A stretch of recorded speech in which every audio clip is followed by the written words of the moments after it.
What's up, YouTubers? It's me, Johnny. Make a little recap from my video last night, or an update. I was wrong, and I want to apologize to the viewers if I distressed anyone. What happened was I got up this morning. I go on Facebook occasionally, and everyone on Facebook was all up in arms because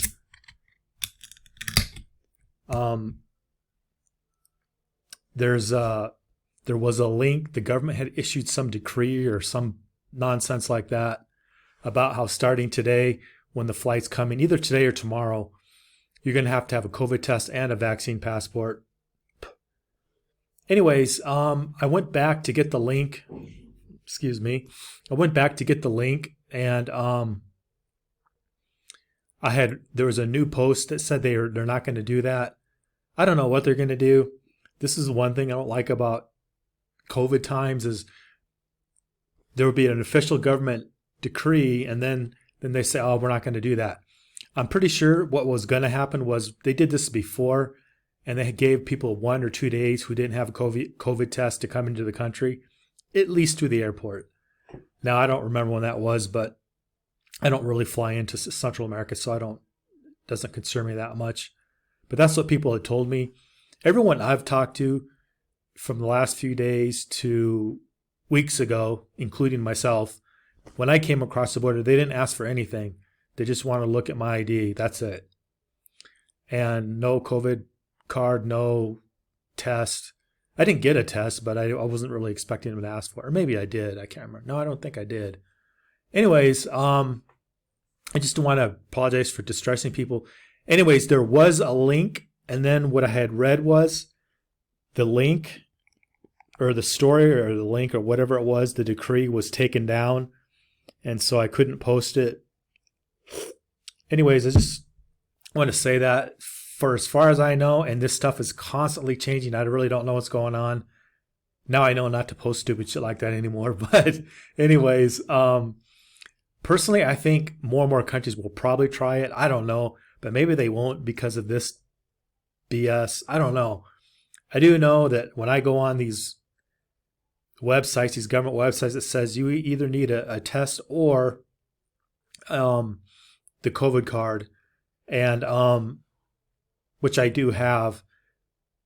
But it seems like it's constantly changing. The one thing I did read from all the various angry comments this morning on Facebook, it all comes down to what the airlines enforce, and I don't know what they're going to enforce. And I only fly when I got to fly, when I have to, like to Asia or to South America or to Europe, which I don't really go there for any. I only go there by accident. I got rerouted one time. I was supposed to go to the Philippines. I missed a flight, which I didn't really miss. They gave me the wrong flight times back when you used to get a paper ticket. So I ended up having to go to Europe. Anyways, so again, sorry for the information. These COVID things are constantly changing. It's why it's stressful for me to even try to plan a trip in the next few months, or at least after the holidays. All I know is I'll have to buy my ticket and see what happens. Anyhow, I just want to show this beer I got this afternoon. It's you've probably seen it in Antigua, but it's the Cucurucho. It's stout. It smells pretty good. Anyways,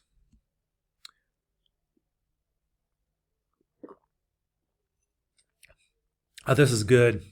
This is maybe the best stout I've had in Guatemala. I haven't had every single brand, but this is really, really great. I'm kind of surprised. There's another brand that's made here in the city. Oh, I forget what it's called, but this is better. This is 100% better. Anyways, I got this at Parma, the cheese shop, but I'm sure you can get it anywhere in the grocery stores here down here, all the specialty shops. But at least in the cheese shop I go to was like 22 Qs, which is kind of expensive, but beer like this before used to be like 30 or 40 Qs. So it is expensive compared to getting like Brava or what is it? I can't remember, but most of the local beers here are like 5 to 10 Qs.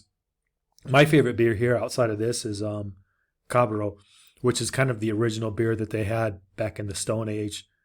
I think they had that all the way back to 1890, if I remember right. It's like a German beer like you would have in the States, or in if you grew up in the Midwest and northern, like I'm thinking northern Minnesota, but I didn't grow up there, but my family's from there. It's that kind of beer. Anyways, when I'm drinking, for the holidays and stuff, which I don't even drink that much anymore. I like to go out and get some stuff I haven't had, and this beer is really, really fantastic. It's highly recommended if you're down here and you like stout. Stout is probably my favorite kind of beer. Of the German beers, I like what's it called? The Vienna beers, like you get in Mexico, or again, if you're in kind of northern Minnesota, the Wisconsin area, I forget what they call it, but it's about the same as the Vienna beer you get in Mexico, and really, really fantastic. The thing is, like when you're in other parts of the United States, you can't. Well, I haven't found it, but maybe it's there. But anyways, these small breweries in the States, some of them make it, but usually only the ones in the Midwest, either Minnesota or Wisconsin. So anyways, enough about beer. Anyways, I hope all my viewers have a Merry Christmas wherever they are in the world, and have no travel issues if you're coming across the border or flying in. Like 5 or 6 or 7 hours ago on Facebook, all the people flying in tomorrow were pretty upset. My only thing would say don't worry about it, mainly because they did retract the story, but also too, whenever this kind of thing happens, at least I can speak to Guatemala, at least for 1 or 2 days, they don't enforce whatever the rule is that they say they're going to do. And I would still like anyone to leave a comment if they come in the next few days, what happens at the land border. Because when I came across, they didn't ask me for nothing except for my passport and my ID. That's it. That's all they asked for. And I'm hearing that there might be at the border the little tent thingy that they had up maybe last year, a couple of years ago. I can't remember, like 6 or 8 or 9 months ago. I did come in one time and showed them my COVID test, because that's all I had, and everything went well except for the lady was pretty damn grumpy, if you ask me. But the last time I came in, which is a couple months ago, nothing. And people I really highly trust have come across the border in the last 3, 4, 5 days. They told me same as when I came through. Like they actually did a visa run in Tapachula, and Tapachula is a very, I hate to say it, but regulated border. And so usually if there's rules, they usually enforce them there, whereas the other border I go through, they never do. That's the border with San Cristobal de las Casas if you come that way. La Masia. Cuauhtémoc would be the Mexican side, and La Masia would be the Guatemalan side. But she had said that they didn't ask for anything, nothing, just your documents, your passport to come in. So anyways, like, share, subscribe, and have a great Christmas and New Year.